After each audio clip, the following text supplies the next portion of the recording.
बांगलादेशात स्वतंत्र हिंदू राष्ट्र बनवा, वेळ पडल्यास बांगलादेशमध्ये हिंदूंच्या संरक्षणार्थ लष्कर घुसवा. माजी आमदार नितीन शिंदे. हिंदूंनो जागे व्हा, बांगलादेशातील हिंदू मंदिरे, घरावर हल्ले, हिंदू बंधू भगिनींचा नरसंहार ताबडतोब थांबवा. भारतातल्या घुसखोरी केलेल्या बांगलादेशी रोहिंग्या मुसलमानांना देशातून हाकलून लावा. यासाठी हिंदू एकता आंदोलन आणि हिंदुत्ववादी संघटनांच्या वतीनं मारुती चौकामध्ये निषेध सभेचं आयोजन करण्यात आलं होतं आणि यावेळी बांगलादेशाचा झेंडा जाळून हिंदूंवर होणाऱ्या अत्याचाराच्या विरोधात निषेध करण्यात आला होता. यावेळी बोलताना हिंदू एकता आंदोलनाचे प्रदेशाध्यक्ष माजी आमदार नितीन शिंदे म्हणाले की बांगलादेशात हिंदू, शीख, सिंधी, जैन, बौद्ध यांच्यावर, भगिनींवर आणि बांधवांवर हल्ले होत आहेत. मंदिरांवर, घरांवर हल्ले करून महिलांवर अत्याचार केले जात आहेत. हे जर बांगलादेशातलं सरकार रोखू शकत नसेल तर भारत सरकारने हस्तक्षेप करून लष्कर घुसून बांगलादेशातील हिंदूंसाठी स्वतंत्र हिंदू बांगलादेश बनवावा. बांगलादेशसारखी भारताची परिस्थिती व्हायची नसेल तर हिंदूंनी रस्त्यावर उतरून बांगलादेशातल्या हिंदू बांधव आणि भगिनींच्या संरक्षणासाठी एकजूट दाखवावी. आपण जर आत्ताच एकत्र आलो नाही तर भारतावरही अशी वेळ यायला उशीर लागणार नाही. भारत देशामध्ये बेकायदेशीररित्या घुसखोरी केलेल्या बांगलादेशी, पाकिस्तानी, रोहिंग्या मुसलमानांना सरकारनं हुडकून काढून देशाभरून हाकलवून लावलं पाहिजे. अन्यथा हिंदुत्ववादी आणि शिवभक्तांना हे काम करावं लागेल. यावेळी प्रदीप बोथरा, अविनाश मोहिते, स्वप्नील शाह, मनोज साळुंखे आदींची भाषणे झाली आणि यावेळी हिंदू एकता आंदोलन, राष्ट्रीय स्वयंसेवक संघ, बजरंग दल, श्री शिवप्रतिष्ठान, हिंदुस्थान, हिंदू जनजागृती तसेच सर्व हिंदुत्ववादी संघटनांचे पदाधिकारी, कार्यकर्ते, शिवभक्त मोठ्या संख्येनं उपस्थित होते. बांगलादेशामध्ये काही दिवसापासून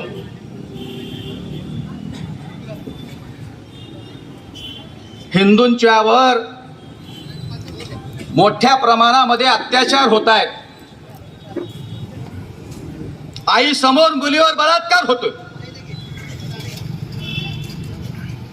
नवऱ्यासमोर बायकावर बलात्कार होतो, त्यांचे खून पाडले जात आहेत, त्यांची घरं जाळली जात आहेत, मंदिरावर हल्ले होत आहेत, मंदिरातल्या मूर्त्या फोडल्या जात आहेत. बांगलादेशामध्ये जो हिंदू समाज राहतोय,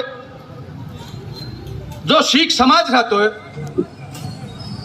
जो जैन समाज राहतो, जो बौद्ध समाज राहतो,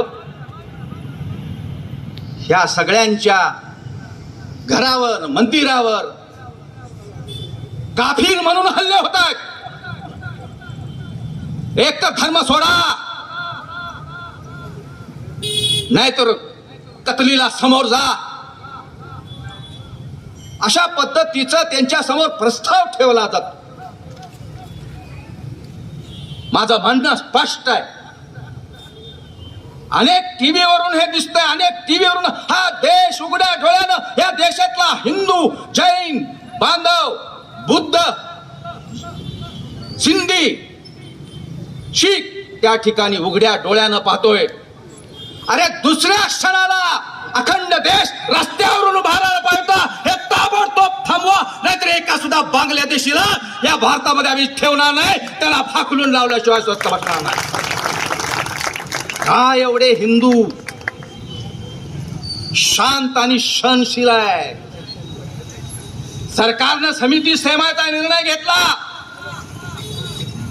नुसती समिती नेमून त्याच्यावर तोडगा निघणार नाही. इशारा दिला पाहिजे. वेळ पडल्यास त्या भागातल्या बांगलादेशातल्या हिंदू बांधवांच्यासाठी या देशातल्या सरकारनं लष्कर बांगलादेशामध्ये घुसवलं पाहिजे. जसं आम्ही तुम्हाला निर्माण करतो तसं तुम्हाला मातीत सुद्धा घालायची ताकद या भारतामध्ये आहे. Bureau report, SBN Marathi, Sangli.